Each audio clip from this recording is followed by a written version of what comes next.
Assalamualaikum warahmatullahi wabarakatuh. Bismillahirrahmanirrahim. Bismillah, alhamdulillah. Alhamdulillahilladzi ja'alana minan nasihin wa alhamana min ulumil ulama'i rasihin. Wassalatu wassalamu ala man nasakha dinuhu adiyana kafarati wa tarihin wa ala alihi wa ashabihi alladhina kanu bitamassuki wa syari'ati sunnah. Subhanaka la ilma lana illa ma 'allamtana innaka antal alimul hakim. Wala hawla wala quwwata illa billahil aliyyil azim.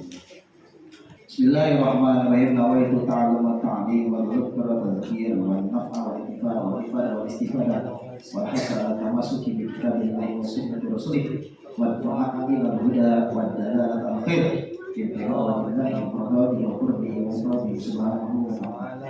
Para jemaah yang dirahmati oleh Allah Subhanahu wa taala, wabil khusus para habaib kita, para masyaikh kita, para kiai kita yang ada di depan ini khususnya, juga kepada asatidz wa ustazah yang tidak bisa disebutkan satu persatu umumnya.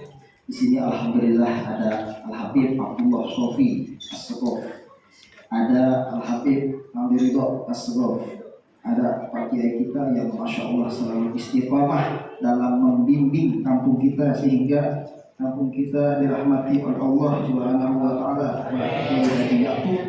Bapak Kiai Syakiri juga sesepuh kita Al-Barakah mak sesepuh itu keberkahan sama sesepuh syuyukh, yaitu di sini ada Pak Haji Muspar, ya, ada Pak siapa nih? Pak Azim yang nggak bisa disebutkan ya, Pak Haji Endang, kemudian Pak Yudi juga ya, BPD ya dari perwakilan desa, Masya Allah, para ketua RT, Pak RT ONI, para ketua RW yang tidak bisa kita sebutkan satu persatu, ya orang-orang tua kita yang ada di dalam Pamulang khususnya, Masya Allah kita juga Pak siapa yang sakit, Pak Rudi juga semuanya ya, yang tidak bisa disebutkan satu per Itang yang lagi sakit mudah-mudahan Allah sehatkan semua. Amin. Yang lagi sakit di antara kita mudah-mudahan Allah sehatkan. Amin. Amin. Allah berkahi umurnya. Amin. Amin. Ada jamaah yang dirahmati Allah SWT, dan yang terpenting dari semua itu tidak lupa yaitu orang tua kita yang alhamdulillah selalu hadir, Bapak hadir, ya yang suka korek, Masya Allah, ya sudah datang. Juga Bapak Haji Edil yang telah mewakafkan tanah ini karena Allah Ta'ala, sehingga tanah ini milik umat Islam kecuali rumah saya, yang lainnya milik umat Islam, tidak bisa diwariskan, tidak bisa dijual belikan. Masyaallah, rahimahullah, para jamaah yang dirahmati Allah Subhanahu wa taala, mudah-mudahan kita semua mendapatkan rahmat dari Allah Subhanahu wa taala, mendapatkan syafaat dari Nabi Muhammad SAW. Berarti kita dulu ketemu nih di alam roh sebelum kita dilahirkan, Bu, Pak. Sebelum adanya dunia, sebelum adanya langit, berarti kita telah bertemu di alam roh, di alam. Sekarang buktinya ketemu. Sekarang ketemu, alam barzakh ketemu nggak? Di alam barzakh ketemu, di padang mahsyar ketemu nggak? Ketemu. Di padang mahsyar ketemu, Shiratal Mustaqim lewat bareng nggak? Jalan bareng. Shiratal Mustaqim lewat bareng. Di surga masuk surga bareng-bareng nggak? Makamnya sama-sama naik ya. Mudah-mudahan di antara kita yang paling tinggi disitulah kita ada. Mudah-mudahan kita bersama Rasulullah SAW, yaitu surga Firdaus. Amin. Al-arwahu junudum mujannadah, kata Rasulullah. Fama ta'arafa minha ikhtalafah, wa ma tanakara minha ikhtalafah. Di dalam hadis Sahih Muslim, Rasulullah SAW beliau benar bersabda, Al-arwahu junudum mujannadah. Roh-roh itu adalah satu kesatuan pasukan yang dulunya pernah bertemu sebelum adanya kehidupan alam azali. Fama ta'arafa minha i'talafah, yang dulunya saling mengenal i'talafah, sekarang di alam dunia saling mencintai. Wama tanakara minha i'talafah, yang dulunya di alam roh, alam azali tidak saling kenal mengenal, i'talafah, suka cekcok, suka bermusuhan, kata Rasulullah. Kan jangan heran kalau kita punya tetangga, saudara, teman yang susah banget akur sama kita. Kenapa itu? Dulunya di alam roh kita tidak saling mengenal, meskipun sekarang saling mengenal. Jadi bawaannya nggak nyatu terus. Maka sekarang kita berkumpul di tempat ini, bukti salah satunya bahwa dulunya kita berkumpul dan sekarang kita saling mencintai, bukti bahwa dulu berkumpul. Amin. Dan dulunya berkumpul, sekarang berkumpul, nanti berkumpul di padang mahsyar, berkumpul masuk surga bersama. Amin. Suatu saat Rasulullah SAW dalam hadis Bukhari Muslim muttafaq alaih didatangi oleh sahabat Nabi. Ya Rasulullah, bagaimana pendapat Anda apabila ada seorang yang mencintai orang lain tapi tidak bisa bertemu? Apa jawaban Rasulullah? Al-mar'u ma'a man ahabba. Seseorang itu, kata Rasulullah, akan dikumpulkan bersama dengan yang ia cintai. Kalau memang kita mencintai orang-orang soleh, guru-guru kita, Masya Allah, ya, yang Masya Allah Allah titipkan Nabi Sofi Ridho di kampung kita, Allah titipkan Kafi Ayu Syatiri bagi haji aku. Ini Daru benar-benar luar biasa, kedatangan orang-orang yang luar biasa. Ada apakah dengan Daru di masa lalu? Ya, nggak tahu. Biasanya barokah orang-orang zaman dulu. Mungkin kakek kita pernah doa, mungkin bibir kita pernah doa biar cucunya soleh-solehan. Kan nggak mungkin tiba-tiba jadi soleh-solehan tanpa ada yang ngajar. Tiba-tiba Allah presetin orang-orang ke sini. Ada sebab musabab. Mungkin doa orang-orang tua kita dulu untuk memungkinkan beberapa orang ke sini. Shallallahu ala Nabi Muhammad.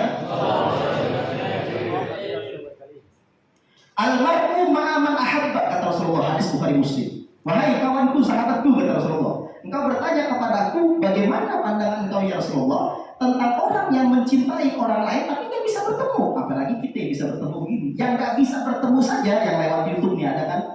Yang sebenarnya orang Jakarta banyak yang mau hadir sini. Sebenarnya orang Sukabumi banyak, tapi karena malam kata mereka bingung Ustaz, ya udah.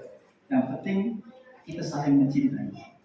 Kalau kita saling mencintai, kata Rasulullah, al-mar'u ma'a man ahabba. Seseorang itu akan dikumpulkan bersama dengan orang yang dia cinta, yang dia cintai. Ustaz, saya mau nanya apa? Saya tukang mabuk, saya tukang buat dosa, saya tukang zina, saya tukang mencuri dan sebagainya. Ada kemungkinan besar tidak di hari kiamat nanti saya berkumpul sama orang-orang soleh? Ada. Sejelek apapun kita, kalau sering bergaul sama orang-orang soleh, ada harapan besar kita dapat syafaat mereka, pertolongan mereka. Makanya Imam Syafi'i, Muhammad bin Idris Asy-Syafi'i, imam kita, beliau berkata, "Uhibbus sholihina wa lastu minhum, la'alli an anala bihim syafa'ah, wa ukrihu man tijaratul ma'asi walau kunna sawiyan fil bid'ah."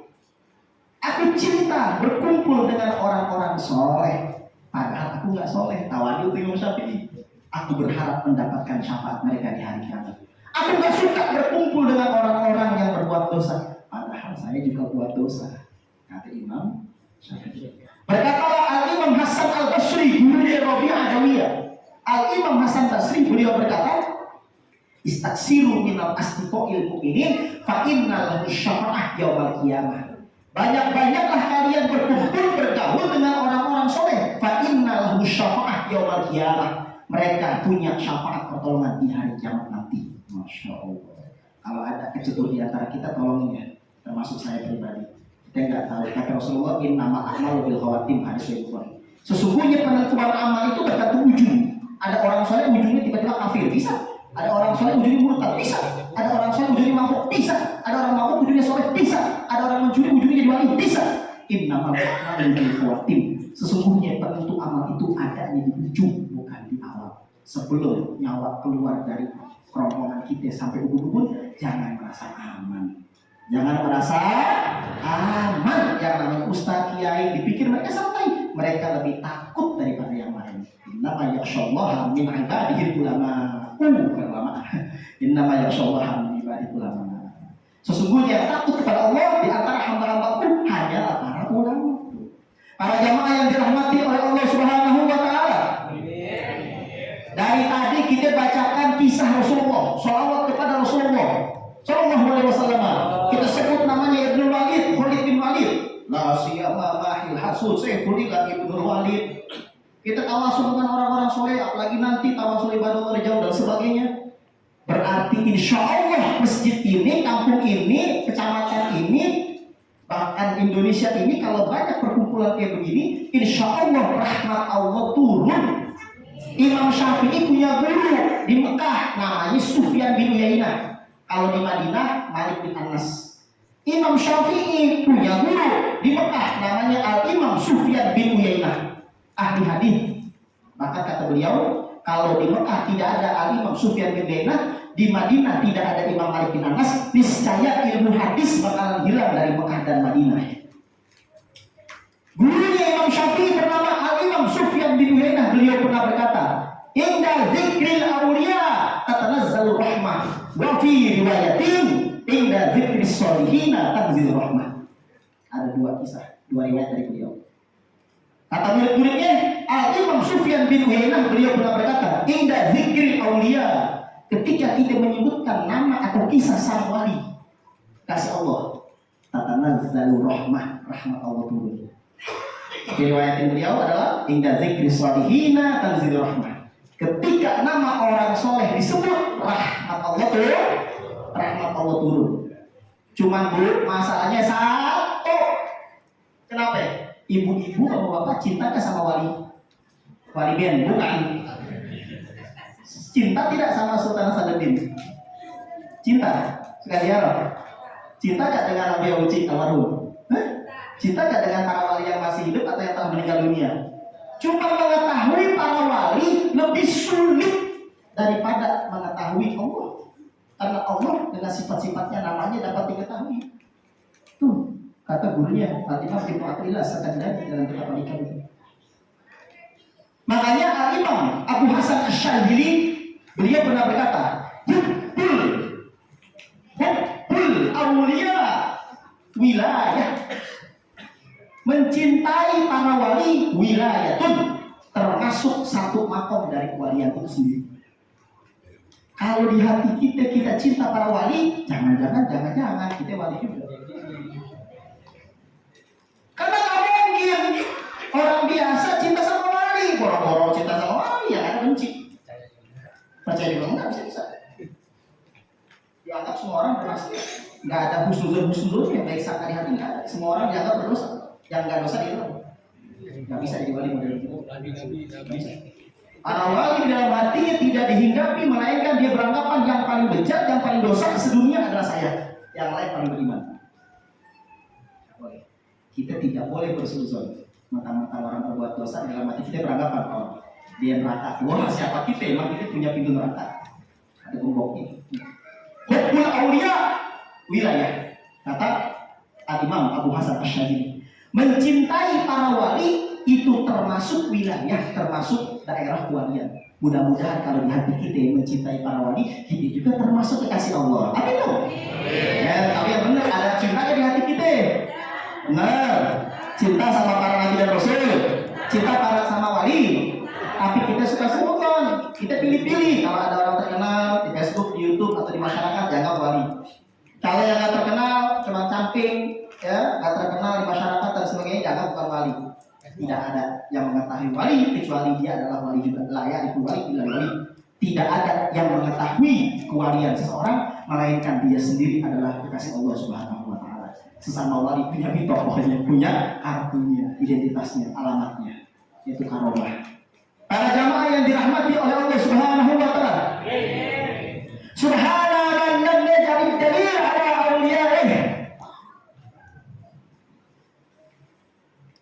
Subhana man lam yaj'al dalil ala awliyaihi illa min haitsu dalil alaihi wa lam yusil ilaihi illa ma arada ayyusil ilaihi. Di dalam kitab Al-Hikam karangan Al-Imam Syekh Ibnu Athaillah Sakandari, atau ada yang bilang As-Sukandari, beliau pernah berkata, Subhana man lam yaj'al dalil ala awliyaihi illa bil haitsu dalil alaih. Maha suci Allah yang tidak meletakkan ciri-ciri kewalian kepada walinya. Nggak ada para ciri-cirinya, ada stempel, nggak ada. Kalau Nabi ada stempel pembuat dan semua. Maha suci Allah yang tidak menciptakan bukti atau tanda-tanda pada diri seseorang apakah dia wali atau bukan. Itu kata beliau. Kecuali bukti akan kekuasaan Allah Subhanahu wa ta'ala. Mungkin kalau wali itu menampilkan karomah, itu tujuan Allah bukan pengen mengangkat nama wali itu, tapi ingin menunjukkan bahwa Allah itu ada. Ini yang tadi saya jelaskan. Walam yusil ilaihim. Nih, tidak ada orang yang bisa bertemu dengan para wali illa man aroda ayusila ilaihi, melainkan yang Allah kehendaki orang tersebut bakalan musul, bakalan nyampe kepada Allah, bakalan menjadi wali pula suatu hari nanti. Gak ada wali itu, ada tersembunyi, susah dicari, tersembunyi di tengah-tengah kita. Walam yusil ilaihim, tidak ada orang yang bisa nyampe bertemu dengan para wali. Gak ada. Bahkan di dalam syarah hikam ada 5 syarah yang terkenal. Salah satunya syarah Syarqawi. Syarahnya hikam salah satunya Al-Imam Asy-Syarqawi dari Al-Azhar. Al-Imam Asy-Syarqawi beliau mensyarahkan hikam ketika menjelaskan ini, Allah itu sangat cemburu. Sangat cemburu. Salah satu cemburunya Allah, Allah tidak sudi, tidak mau memperkenalkan kewalian seseorang kecuali yang dirinya bakalan jadi calon wali juga. Allah gak mau memperkenalkan, mungkin kenal doang, tapi gak mau mendekatkan. Nah kita kan husnuzon di tengah-tengah kita ini mungkin ada satu biji dua, mungkin semuanya. Dan kalau kita sering kumpul kayak tempat-tempat kayak begini di sini, di sono, ada kemungkinan besar di tengah-tengah situ ada wali. Kata Imam Syafi'i, kalau bukan para wali dari kalangan para ulama, dari mana lagi kita mencari para wali?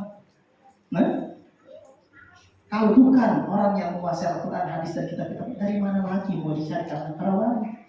Nah, makanya para jamaah, kenapa sangat sulit mencari para wali? Karena mereka menampilkan sifat basyariahnya atau kemanusiaannya. Makan, minum, kentut, cepirit, marah, keras, nangis, marah, keras, sakit angin, dikerokin, muntah, sama aja kayak manusia. Oleh sebab itu manusia tertipu dengan lahiriahnya. Maka ingatlah kita tentang kisah Uwais Al-Qarni, seorang yang sangat tinggi derajatnya tapi tidak terkenal di hadapan manusia. Jangan mencari kemasyhuran, keterkenalan di hadapan manusia, tapi carilah di hadapan Allah Subhanahu wa ta'ala. Tidak terkenal tidak apa-apa. Para jamaah yang dirahmati oleh Allah Subhanahu wa ta'ala. Walam yusil ilaihim, kata Syekh Ibnu Athaillah sekadar, tidak ada yang nyampe kepada para wali. Maksud nyampe di sini bertemu kata para wali. Illa man arada yusil ilaihim, melainkan orang tersebut yang akan bertemu dengan para wali semasa di dunianya bakalan ketemu juga. Apa itu? Yaitu bakalan menjadi wali juga. Berarti orang tersebut aroda, Allah kehendaki orang tersebut ayyusilaihi untuk nyampe kepada Allah. Maksudnya kata para ulama menjadi wali juga. Nah, kita tidak sedang membahas ini hanya pembukaan. Tapi saya tidak akan lebih dari 10 menit insya Allah. Sekarang intinya. Nanti ada Habib Sofi soalnya malaman. Nah, makanannya nanti berubah lagi. Sallallahu Nabi Muhammad. Bulan Sya'ban. Tanggal berapa sekarang? Bukan, hijriahnya 12 ya? 12? 12? Sudah masuk 12 kan? Berarti hari Sabtu malam Minggu jangan pacaran malam Minggu ya. Jangan nongkrong. Hari Sabtu malam Minggu dari mulai habis maghrib sampai sebelum subuh itu namanya malam nisfu Sya'ban. Hasil rukyah dari Nahdlatul Ulama menyatakan hari Sabtu. Hari Minggunya itu sudah tanggal 15-nya. Jangan lupa baca Yasin 3 kali. Bawa air. Boleh kan Ustaz? 1 galon, jangan hanya 1 galon. 1 mobil gitu juga boleh. Boleh. Tapi mobil habis itu kan boleh. Baca Yasin 3 kali dalam kitab Madza fi Sya'ban karangan Abu Ya As-Sayyid Muhammad bin Ali bin Abbas Al-Maliki Al-Hasani. Al-Habib Abu Ya As-Sayyid Muhammad bin Ali bin Abbas Al-Maliki Al-Hasani.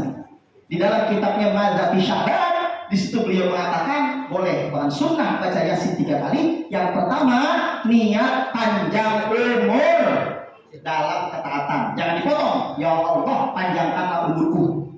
Nggak tahunya maksudnya panjang.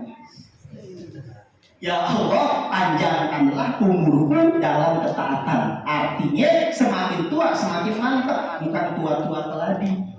Ya. Yang kedua, niat baca Yasin yang kedua kata Abu Ya, beliau mengatakan Abu Ya Sayyid Muhammad bin Alawi bin Abbas al-Malik al-Asari, niat baca Yasin yang kedua adalah niat agar dihindarkan oleh Allah Subhanahu wa taala dari penyakit dan dari musibah atau mara bahaya, sekaligus minta rezeki kepada Allah Subhanahu wa taala. Minta rezeki dan agar jangan kena penyakit berat, jangan kena musibah, kecuali diselamatkan oleh Allah Subhanahu wa taala. Dan yang ketiga, baca Yasin yang ketiga, niat meninggal husnul khotimah dan agar terhindar dari penyakit hati. Itu setiap selesai baca Yasin, baca doanya. Nanti baca Yasin lagi, baca doa malam nisfu Sya'ban. Baca Yasin lagi, baca lagi doanya malam nisfu Sya'ban. Nanti dikirim dari kitab tersebut. Sebab yang di Majmu' Syarif sudah benar, cuma ada 1-2 kata yang berbeda, mungkin riwayatnya kali seperti Nurbuat kan beda-beda itu sangatnya. Para jemaah yang dirahmati oleh Allah Subhanahu wa taala, penutup kita pada malam hari ini ceramah. Nanti habis ini ada tapi sangat disayangkan malam nisfu Sya'ban nanti hari Sabtu malam Minggu itu kata Imam Syafi'i malam nisfu Sya'ban, termasuk kata sahabat Rasul Abdullah bin Umar bin Khattab radhiyallahu ta'ala, malam nisfu Sya'ban termasuk malam dikabulkannya doa. Malam Jumat, 1 Rajab, nisfu Sya'ban, Lailatul Qadar, malam Idul Fitri dan Idul Adha. Kenapa alasannya? Karena pada malam nisfu Sya'ban hari rayanya malaikat. Idul Malaikat dalam kitab Madzhab Syafi'i. Kalau kita punya hari raya Idul Fitri, Idul Adha, kalau malaikat-malaikat Allah sedang konvoi di Baitul Ma'mur dan sebagainya, lagi dituju itu pada malam nisfu Sya'ban, hari raya di malaikat. Sehingga Allah menghormati hari raya malaikat dengan adanya promo gede-gedean penghapusan dosa. Yang kedua, promo besar-besaran pengabulan doa dunia maupun doa akhirat. Tapi sayang, 11 orang tidak diterima doanya, meskipun dia bawa air 1 gentong. 11 orang tidak dilirik kata Rasul oleh Allah Subhanahu wa taala. 11 orang tidak akan terijabah, tidak akan dimaafkan dosanya setahun, sehingga dosanya naik belum dihapus. Karena malam nisfu Sya'ban adalah malam turfa'u fihi a'mal ila rabbil alamin, diangkat amal seluruhnya kepada Allah Tuhan semesta alam kata Rasulullah SAW. Karena setiap tahun ada 4 kali pengangkatan amal kata Rasulullah. Yang pertama yaitu hari Bukhari Muslim, setiap hari 2 kali, habis sholat subuh dan habis sholat asar. Malaikat rokipatif jumlahnya 4, 2 gantian, si malam siang kata Rasulullah SAW. Hadis Bukhari Muslim. Yang kedua, habis azan zuhur tapi belum sholat zuhur, La ilaha illallah. Nah, setelah azan selesai, kita sholat qobliyah nih. Jangan dulu sholat zuhur, doa yang sebanyak-banyaknya. Kata Rasulullah, tuftahu fi abwaabus sama, dibuka ketika itu pintu-pintu langit dan dijabun dan doa-doa dikabul oleh Allah. Tapi jangan sholat zuhur dulu, qobliyah terus doa dulu. Hadis Imam Tirmizi ya sini.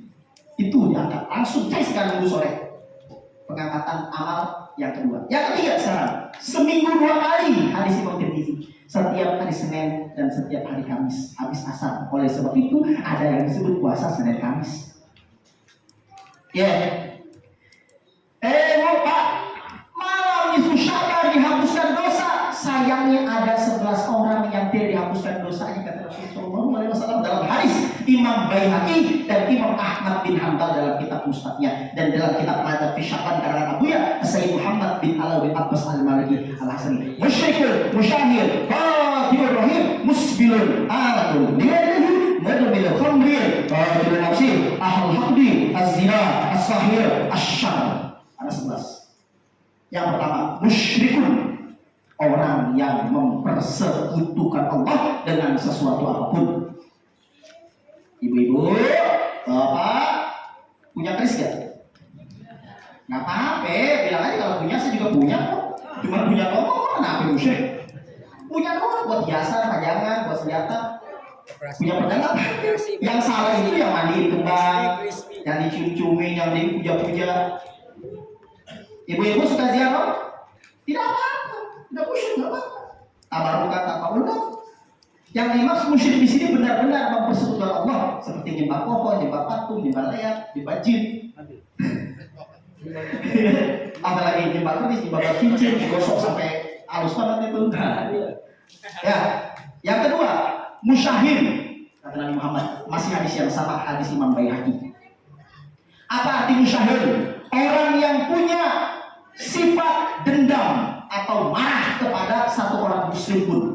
Siapa yang di dalam hati kita masih ada sifat dendam atau benci kepada satu orang muslim pun, tidak akan dimaafkan ketika malam nisfu Sya'ban. Tidak akan. Ustaz, sotoy, bukan saya yang sotoy. Nabi Muhammad SAW bilang sotoy. Rasulullah SAW yang mengatakan itu.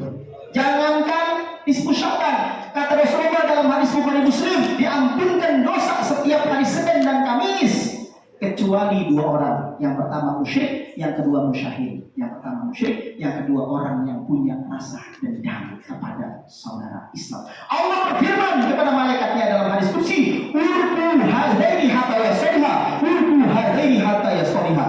Tahanlah oleh kalian berdua, tinggalkan mereka berdua sampai berdamai. Ustaz, saya gak enak banget punya musuh bebuyutan. Silakan. Kalau mau diteruskan permusuhannya, siap-siap saja di padang mahsyar nanti dosa kita masih banyak coretannya. Orang-orang diampunkan dosa-dosanya, terutama malam nisfu Sya'ban, tapi orang yang punya di hatinya sifat dongkol, kesel, dendam kepada satu orang Islam pun ditahan dulu oleh Allah Subhanahu wa taala. Saya capek-capek bawa air di masjid, capek-capek bawa yang baca Yasin 3 kali sampai mulutnya doer. Yang ketiga, qadir rahim. Masih hadis yang sama Imam Baihaqi. Nah, dari sini. Pemutus tali persaudaraan.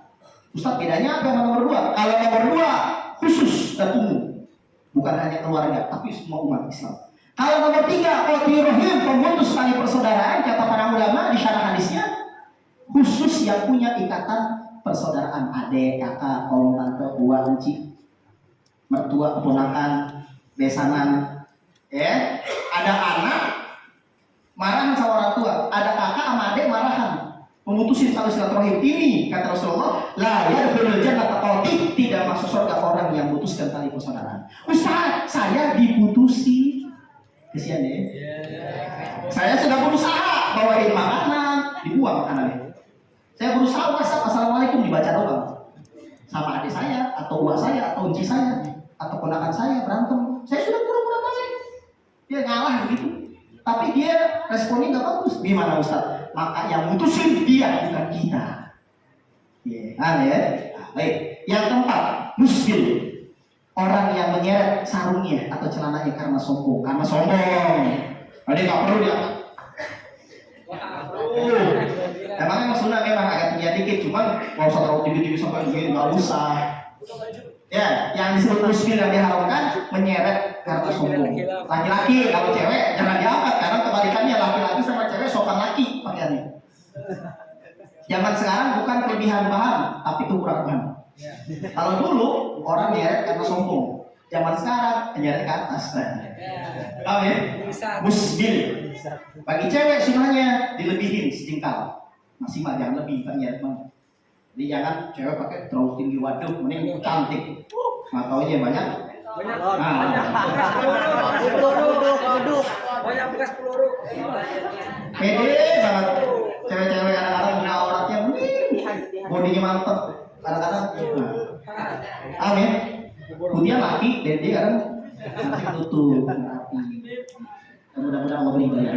Amin. Kelihatan jeleknya. Usbil, orang yang menyeret pakaiannya karena sombong. Karena sombong. Abu Bakar Siddiq bilang, ya Rasulullah, saya nyeret. Engkau sombong apa tidak? Tidak ya Rasulullah. Kedua-dua tidak. Engkau tidak termasuk orang yang sombong. Hadis Sahih Muslim. Gemukan, Abu Bakar Siddiq agak gemuk badannya dikit. Jadi kalau pakai sarung agak kedoran, nggak apa-apa. Usah agak tapi udah begini, nggak apa-apa. Nomor kelima, akun liwalidahi. Bilangin anak-anak kita sebelum malam nisfu Sya'ban suruh minta maaf sama kita. Kenapa?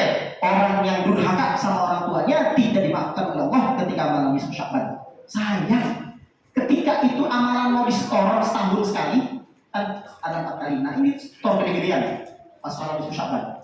Ya, itu banyak coretannya. Karena ada dosa durhaka sama orang tua. Ustaz, kalau saya juga sama. bapak saya udah meninggal, tapi bagaimana? Ya ziarahi kuburannya, atau bacakan Yasin atau Fatihah di rumahnya. Itu salah satu baik kita kepada orang tua kita yang sudah meninggal dunia. Amin ya. Atau sedekahkan atas mayat dan sebagainya. Sallallahu Nabi Muhammad. Terus selanjutnya, ini nomor 1 sampai nomor 6 dari mulai musyrikun musyahid qatil rahim musbilun akuni walihi, dan yang keenam adalah mudminul khamrin, pecandu khamr. Itu referensinya sama hadis Imam Baihaqi. Apa nomor 6? Pecandu bir, khamr, termasuk ganja, obat-obatan. Kalau masih pernah, dulu kita pernah mabok, udah stopin. Itu dulu. Kalau masih remaja, masih ABG, masih muda lah sampai 30 tahun atau 40 tahun, agak bandel, itu wajar. Tapi kalau udah tua masih bandel, itu geli namanya. Udah tua bandel telat. Bandel tuh? Ibu-ibu udah tua selingkuh, bandel telat tuh kalau dulu. Perbuatan apa? Telat serius. Harusnya usia 40 tahun banyak-banyak doa Rabbi auzini an ashkura ni'mataka allati an'amta 'alayya wa 'ala walidayya wal amala shalihan tardahu wa aslih bi dzurriyyati inni tubtu ilaika min muslim. Itu kan dalam Al-Quran, usia 40 tahun harus apalagi 40 berarti kan 50. Sallu ala Nabi Muhammad. Yang ketujuh, hadis Imam Ahmad bin Hanbal. Qatilun nafsi. Pembunuh, pernah gak jamaah membunuh orang? Enggak, alhamdulillah. Kalau pernah, buru-buru tobat sebelum malam nisfu Sya'ban. Buru. Ustaz, saya ngebunuh semut ya. Ya itu dosa juga, dosa kecil tadi. Tidak nafsi di sini orang manusia. Pembunuh itu tidak akan diterima sebelum dia itu bertobat secara benar-benar ketika malam nisfu Sya'ban. Ada hadis kok. Nanti dikumpulin hadis di sini. Ada soal bukan doi, bukan langsung. Terus para jamaah yang dirahmati Allah Subhanahu wa taala, nomor 8 ahlul haqqi, hadis Imam Ahmad bin Hanbal, yang punya sifat dengki, iri hati. Tetangga beli motor, dia beli koyok. Kasihan deh koyok. Tetangga beli mobil, dia beli bobrek. Tetangga bikin rumah, dia beli imbusan. Kenapa itu tidak kejar? Itu kasih. Pokoknya orang kalau iri tidak enak hidupnya. Gak enak. Orang bapak bu, yang penting nikmatkan kita dikasih aja. Oh, dia nggak usah lihat kanan kiri. Umzul ilaman wa asfalmi kumulatan umzul ilaman wa faukum faukum aja. Kita jederuni atau kayak rekum. Lihatlah orang yang lebih rendah dari kamu secara ekonomi. Jangan lihat yang lebih tinggi. Ada rumah gede-gede di Jakarta, sekali di Jakarta. Gede banget. Wah. Ada ibu-ibu pakai perhiasan banyak. Wah. Tonton matanya, jangan lihat yang begitu, dia perhatiin. Nanti kita gak bersyukur kata Rasulullah. Wala tanzuru ila man huwa fawqakum, jangan lihat yang lebih tinggi. Bahwa ajdaru, itu lebih pantas. Allah tajdaru ni'mat Allah alaikum, supaya kau tidak mengkufuri nikmat Allah kepadamu.